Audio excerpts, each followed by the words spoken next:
በነገራችን ላይ የኢትዮጵያን እድገት የሀገራችንን እድገት ያቆረቆዙት ያደከሙት ማንም ሳይሆን መሪዎቻችን ናቸው።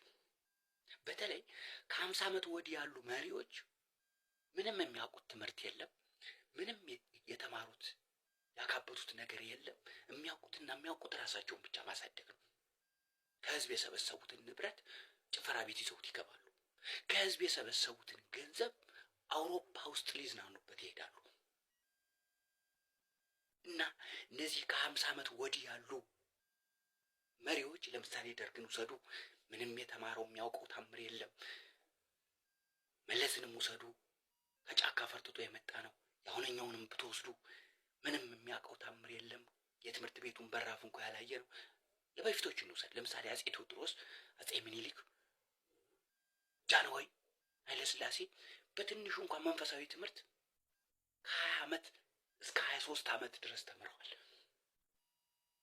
በዛ ጊዜ ኢትዮጵያ የነበራት ልዕልና በኃይለ ሥላሴ ጊዜ ለተራቡት እንኳን ለቻይና እንኳን ማበደር መቻል እኮ ችለናል።